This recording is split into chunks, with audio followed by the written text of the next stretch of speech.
నమస్తే welcome to Leon News. Macherla MLA Pinnelli Ramakrishna Reddy నాటకీయ పరిణామాల మధ్య హైకోర్టులో ముందస్తు బెయిల్ అప్లై చేసిన విషయం మనందరికీ తెలిసిందే. అయితే కోర్టు ఆయనకు షరతులతో కూడిన బెయిల్ని మంజూరు చేసింది. కౌంటింగ్ రోజు వరకు కూడా ఆయన మాచర్లోకి అనుమతించవద్దు అంటూ ఆర్డర్స్ అయితే పాస్ చేసింది. ఓన్లీ ఆ కౌంటింగ్ జరిగి ఫలితాలు వచ్చే టైంలో మాత్రమే ఆయన అక్కడ ఉండాలి అని చెప్పి కోర్టు అయితే చెప్పిన సంగతి మరి అలానే జరుగుతుందా? మరి కౌంటింగ్ రోజు ఆయన ఏమైనా గొడవలు సృష్టించే అవకాశం ఉందా? మరి ఆ రోజు మాచర్లో పరిస్థితులు ఎలా ఉండబోతున్నాయి? ఈ వివరాలని తెలుసుకునే ప్రయత్నం చేద్దాం. మనతో ఉన్నారు senior political journalist Durga Kumar గారు. నమస్కారం సార్. నమస్కారం మా గోర్ధన మన వీక్షకులకు సార్. కోర్టు ముందస్తు బెయిల్ అయితే ఇచ్చింది కానీ షరతులు మాత్రం కొంచెం స్ట్రాంగ్గానే ఉన్నాయంటున్నారు. మాచర్లలో ఇప్పటికే చాలా గొడవలు జరిగాయి, మనకు తెలుసు. అక్కడ 144 సెక్షన్ నడుస్తోంది, పోలీసుల కవాతు కూడా జరుగుతోంది. అయినా కూడా ఆయన మాచర్లకి వెళ్ళొద్దు అని చెప్పింది. ఓన్లీ కౌంటింగ్ రోజు మాత్రమే వెళ్ళమని చెప్పింది. సో ఆయనకంటూ ఒక బలగం ఉంటుంది, ఆయన అనుచరులు ఆయనకు ఉంటారు.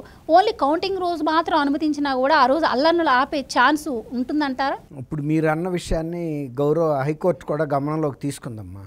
ఈయన బలం ఎంత, బలగం ఎంత, ఈయన ఎలాంటి గొడవలు సృష్టించగలడు, ఈయన స్థాయి ఏంటి, అన్నీ కూడా తీసుకుని అందుకు తగ్గ షరతులే గట్టిగా బిగించింది. అది హౌస్ అరెస్ట్ లాంటిది. ఇప్పుడు ఆయన బయటికి వెళ్ళటానికి లేదు, ఎక్కడికి వెళ్ళకూడదు. నరసరావుపేటలో ఆయన స్వగృహంలో నుంచి బయటికి వెళ్ళే పరిస్థితి లేదు. కేవలం 4వ తారీఖున నరసరావుపేటలో జరిగే ఓట్ల లెక్కింపు కేంద్రంకు మాత్రమే అనుమతిచ్చారు. అక్కడికి డైరెక్ట్గా పోలీసు బందోబస్తుతో తీసుకెళ్తారు. మళ్ళీ కౌంటింగ్ కేంద్రానికి, మళ్ళీ కౌంటింగ్ కేంద్రాన్ని నుంచి ఇంటికి తీసుకొస్తారు. మళ్ళీ ఆయన 6వ తారీఖు హైకోర్టుకి అపీర్ అవ్వాలి కదా, అక్కడికి వెళ్ళే వరకు కూడా పోలీసులు నిరంతరం నిఘా పెడతారు. ఇంకోటి కూడా మీరు అన్న విషయాన్ని గౌరవ హైకోర్టు జస్టిస్ వెంకట జ్యోతిర్మయి గారు ఆమె కూడా ఏం చెప్పారంటే, మీ అనుయాయుల్ని మీరు అదుపులో పెట్టాలి, ఏ హింస జరిగినా దానికి మీరే బాధ్యత వహించాలని చెప్పింది. అంత స్పష్టంగా, అంటే ఈ ఇండైరెక్ట్గా ఇప్పుడు వరకు జరిగిన హింసలో మీ పాత్ర ఉందనేది మేము గమనంలో పెట్టుకున్నాము అన్నట్టుగా హింట్ ఇచ్చింది. కాబట్టి నువ్వు ఒక పనిమంతుడివి అన్నట్టుగా ఇండైరెక్ట్గా చెప్పింది. దానితో ఇంకా కొన్ని కండిషన్స్ ఏంటంటే, ఆయన మాచర్ల నియోజకవర్గంలో కానీ ఎక్కడికి కూడా వెళ్ళటానికి లేదు, మాచర్ల టౌన్లోకి కానీ. తర్వాత వాళ్ళ అనుయాయులతో కూడా కలిసి తిరగటం, ఎక్కడికి వెళ్ళటానికి లేదు. రెండోది, పత్రికా ప్రకటనలు, ఇంటర్వ్యూలు ఇవ్వకూడదు. తర్వాత వచ్చేసి ఆయనకి ఇంకా కొన్ని ఆంక్షలు ఏం పెట్టారంటే, ఎవరిని కూడా కలవటానికి కూడా లేదు. ఆయన బయట నుంచి వచ్చిన విజిటర్స్ని కూడా కలవటానికి లేదు. నిరంతరం పోలీసు నిఘాలోనే ఉండాలి. పోలీసులకు కూడా ఆదేశాలు ఇచ్చింది, మీరు నిరంతరం ఆయన పర్యవేక్షిస్తూ ఉండండి, ఆయన ప్రతి అమరికని గమనించాల్సిందే. కాబట్టి విజిటర్స్ని అలౌ చేయరు. ఈ గతంలో లాగా గోడ దూకేసి నేను జంప్ చేసేస్తాను, ఈ హౌస్ అరెస్ట్ని అంటానికి లేదు. ఇది ఎందుకంటే కండిషనల్గా పెట్టారు. ఒక్క నరసరావుపేటలో ఆయన ఇంటికి తప్ప ఇంకెక్కడికి వెళ్ళటానికి కూడా కోర్టు అనుమతి ఇవ్వాల. 6వ తారీఖున మళ్ళీ కోర్టు వాయిదా ఉంది. ఆ లోపు కూడా వీళ్ళందరినీ, పోలీస్ శాఖని, వాళ్ళకి సంబంధించిన మొత్తం పూర్తి కేసు వివరాలను కూడా వాళ్ళకు ఒక సంజాయిషి ఇన్ఫర్మేషన్ మొత్తం పెట్టమని చెప్పింది ఆ వాయిదా టైం కల్లా. కాబట్టి అప్పుడు మెరిట్స్ ఆఫ్ ద కేసులోకి వెళ్తారు. ఇప్పుడు ఏంటంటే మెరిట్స్ ఆఫ్ ద కేసులో కాకుండా ఆయన ఈసారి కంటెస్టెంట్గా ఉన్నాడు. రెండోదేమో 4th కౌంటింగ్ జరుగుతుంది కాబట్టి ఇది క్లాజ్ ఎట్లాగూ అడుగుతాడు, కౌంటింగ్ రోజు నన్ను వదలమని. కాబట్టి ఇక దాన్ని దృష్టిలో పెట్టుకుని నేను అనుకోవటం, ఇక 4th వరకు మధ్యంతర బెయిల్ ఇద్దాము, అది కండిషనల్గానే. ఆ మధ్యంతర బెయిల్ 6th క్లోజ్ అయిపోతుంది. 6th మళ్ళీ కేసు టేకప్ చేసి మెరిట్స్ ఆఫ్ ద కేసులోకి వెళ్ళి అప్పుడు పోలీస్ వర్షన్ వింటారు. అట్లాగే వీళ్ళు సెంట్రల్లో ఎలక్షన్ కమిషను అబ్జర్వేషన్స్, తర్వాత సిట్ అబ్జర్వేషన్స్ ఉన్నాయి కదా, సిట్ అబ్జర్వేషన్స్ ఇవన్నీ కూడా కోర్టు ముందు పెడతారు. సిట్ కూడా వేశారు కదా, ఆ సిట్ అబ్జర్వేషన్ పోలీసులు వాళ్ళ రిపోర్ట్తో పాటు, ఫైండింగ్స్తో పాటు, ఇన్వెస్టిగేషన్తో పాటు సిట్ అబ్జర్వేషన్స్ కూడా పెడతారు. తర్వాత సెంట్రల్ ఎలక్షన్ కమిషన్ ఇచ్చిన ఆదేశాలని ఇవి పెడతారు. తర్వాత ఆ వీడియోలు ఉన్నాయి కదమ్మా, ఆయన బాక్సులు పగలగొడుతున్నప్పుడు ఈవీఎంలు, వాటికి సంబంధించిన ఆధారాలు కూడా పెడతారు. ఇవన్నీ పెట్టిన తర్వాత అప్పుడు కోర్టు ఒక పర్మనెంట్ డెసిషన్ తీసుకుంటుంది, అసలు బెయిల్ ఇవ్వటమా లేకపోతే ఇది పోలీసు సహజంగా కస్టడీకి అడుగుతారు, పోలీస్ కస్టడీకి అడిగితే ఇచ్చేస్తారు. కాబట్టి పోలీస్ కస్టడీకి ఇచ్చారంటే అరెస్ట్ అయినట్టే కదా.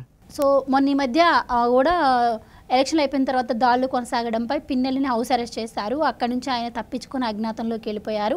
ఆ తర్వాత ఆయన వీడియో బయటికి రావటం, పోలీసులు ఆయన కోసం చేజ్ చేయటం, ఆయన వచ్చి ఇదంతా మనకు తెలిసిందే. ఇక్కడ చూస్తే పోలీస్ వ్యవస్థ మొత్తం కూడా ఆయనకి సపోర్ట్ చేసినట్టు కనిపిస్తోంది. అలాగే మరి కోర్టులో కూడా ఆయనకు బెయిల్ రాదు అనుకున్నాము, బెయిల్ వచ్చేసింది. అంటే ఇక్కడ ఏది అతీతం కాదు. సో మరి రేపు కౌంటింగ్ టైంలో కూడా మరి ఇటు కోర్టు ఎన్ని ఆంక్షలు విధించినా కూడా మరి ఇటు కోర్టుని కానీ పోలీసులు కానీ ఆయన లెక్క చేయగలిగే పరిస్థితి ఉంటుందంటారా? అలాగే ఈ గ్యాప్ ఏదైతే ఉందో ఈ గ్యాప్లో కొన్ని హత్య కేసులు కూడా ఆయనపై, అంటే హత్యాయత్నం కేసులు కూడా ఆయనపై ఫైల్ చేస్తున్న పరిస్థితి కోర్టులో. మరి తదుపరి చర్యలు ఎలా ఉండే అవకాశం ఉంటుందంటారు? మంచి మాట అమ్మా. ఇప్పుడు ఏంటంటే ఇప్పుడు వరకు చేసింది ఒక ఎత్తమ్మా. ఎప్పుడైతే ఆయన ఈవీఎం బాక్సులు పగలగొట్టిన ఆ వీడియో లీక్ అయిందో, ఆ వీడియో లీక్ అయిన తర్వాత ఆయన పరిస్థితి వేరు. అప్పుడు వరకు మీరు అన్నట్టు నియోజకవర్గంలో ఆయన బాధితులందరి మీద కూడా దౌర్జన్యాలు ఇవన్నీ కొనసాగించాడు. ఎప్పుడైతే వీడియో లీక్ అయిందో ఆయన వీక్నెస్ అక్కడ బయటపడింది. ఇక అక్కడి నుంచి ఆయన హౌస్ అరెస్ట్ నుంచి కూడా జంప్ చేసి, అప్పుడు దాకా హౌస్ అరెస్ట్లో కూడా లేడు, మీరు అన్నట్టు మాచర్లలో గ్రామాల్లో తిరుగుతున్నాడు. కానీ అక్కడి నుంచి అక్కడ తప్పించుకున్నాడు. ఆంధ్రప్రదేశ్ పోలీసులు ఎట్టి పరిస్థితుల్లోనూ అరెస్ట్ చేస్తారు. ఎందుకంటే ఆంధ్రప్రదేశ్ పోలీసులకి అంత బలం ఉందని కాదు, కానీ కేంద్ర ఎన్నికల సంఘం నుంచి వచ్చే ఆదేశాలను అమలు చేయక తప్పదు. పోలీసుల్ని ఈయన మేనేజ్ చేయగలడు, చేశాడు కాబట్టే ఆయన పేరు ఎక్కలేదు ఎఫ్ఐఆర్లోకి. లేకపోతే లోకల్ పోలీసులకు తెలియదు ఈవీఎం పగలగొట్టిన ఆయన ఎవరో మాకు గుర్తు తెలియని వ్యక్తి అని రాశారంటేనే మీరు అన్నట్టు అన్ని వ్యవస్థల్ని మేనేజ్ చేశాడు. అక్కడ మాచర్లలో బూత్ దగ్గర నుంచి అమరావతిలో ఉన్న సిఎస్ డీజీపీ రాక మేనేజ్ చేయగలిగాడు. కానీ ఒక్కసారి ఆడియో లీక్ అయిన తర్వాత సెంట్రల్ ఎలక్షన్ కమిషన్ దగ్గర నుంచి వచ్చిన ఆదేశాల మూలన ఆయన తెలంగాణకి పారిపోయి రావాల్సి వచ్చింది. తెలంగాణ నుంచి వాళ్ళు కూడా టైం ఇచ్చారు. ఎందుకంటే ఈయన ఈ యాంటిసిపేటరీ ఇంటీరియం బెయిల్ తెచ్చుకుంటాడని. కాబట్టి ఆ ఇంటీరియం బెయిల్కి అవకాశం ఇచ్చినందుకు ఆయన సక్సెస్ అయ్యాడు. గౌరవ హైకోర్టు ఇచ్చింది, అది కూడా కండిషనల్గా ఇచ్చింది. ఇప్పుడు గతంలో లాగా వ్యవహరిస్తారంటే కుదరదు. ఇప్పుడు కేంద్ర ఎన్నికల సంఘం దృష్టి ఉంది. పోలీసులు కనుక విఫలమైతే ఈసారి మళ్ళీ పోలీస్ ఆఫీసర్స్ని బాధ్యులను చేస్తారు. ఇప్పుడు కూడా కేంద్ర ఎన్నికల సంఘం వీళ్ళ ఉన్నత పోలీస్ అధికారుల మీద చర్య తీసుకోమని కూడా చెప్పింది. ఇప్పుడు మళ్ళీ కూడా పల్నాడు ఎస్పీ డిఎస్పీలు మొన్న సస్పెండ్ అయ్యారు కదా, ఈ కేసు బయటకు రాకముందు కూడా గొడవల గురించి అయ్యారు. మళ్ళీ ఇప్పుడు ఇది యాడ్ అవుతుంది.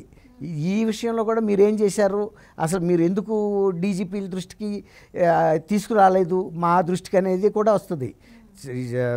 స్టేట్ చీఫ్ ఎలక్షన్ ఆఫీసర్ ఎంత బాధ్యుడో ఎస్పీ కూడా అంతే బాధ్యుడు. కాబట్టి వీళ్ళందరూ కూడా ఇప్పుడు సూప్లో పడినట్టే, కష్టాలు ఎదుర్కోక తప్పదు కేసుని. కాబట్టి ఇదివరకట్లాగా చూసి చూడనట్టుగా, లేకపోతే ఇప్పుడు మొన్న కనుక ఈయన బూత్లోకి వెళ్తే రిటర్నింగ్ ఆఫీసర్ లేచి నమస్కారం పెట్టాడు కదా, ఇప్పుడు అవి ఏముండవు. ఆ నమస్కారాల్లో పెడితే ఆడు ఎగిరిపోతూ ఉంటాడు. కాబట్టి రేపు ఈ కేసు కనుక ఫైల్ అయితే దీనికి ఎప్పటికప్పుడు ఈ ప్రోగ్రెస్ని సెంట్రల్ ఎలక్షన్ కమిషన్ అబ్జర్వ్ చేస్తూ ఉంటుంది. ఇతని మీద ఏమేమి చర్యలు తీసుకున్నారు, సెక్షన్స్ పెట్టారు, కేసు ఎలా జరుగుతుంది, ఇన్ని కూడా చివరి వరకు తీసుకెళ్తారు. ఆయన చీఫ్ ఎలక్షన్ ఆఫీసర్ చెప్పాడు కదా 7 years ఇంప్రిజన్మెంట్ అయ్యే సెక్షన్స్ ఉన్నాయని. అదే కనుక ఇంప్రిజన్మెంట్ అయ్యిందంటే ఆయన అసలు డిస్క్వాలిఫై అయిపోతాడు. లైఫ్లో ఇంకా ప్రజాప్రాతినిధ్య చట్టం కింద పోటీ చేయలేడు. కాబట్టి ఇదివరకటికి ఇప్పటికి మార్పు వస్తుంది. కొత్త ప్రభుత్వాలు వచ్చిన తర్వాత ఇప్పుడు అతని మీద ఉన్న చాలా కేసులు ఆయన అఫిడవిట్లోనే ఇచ్చాడు. హత్యాయత్నం కేసులు అవన్నీ ఫైల్ అయినాయా లేదా, వాటిని ఫాలోఅప్ చేస్తున్నారా లేదా తెలీదు. ఇప్పుడు నుంచి వాటిని కూడా ఫాలోఅప్ చేస్తారు. Thank you. Thank you.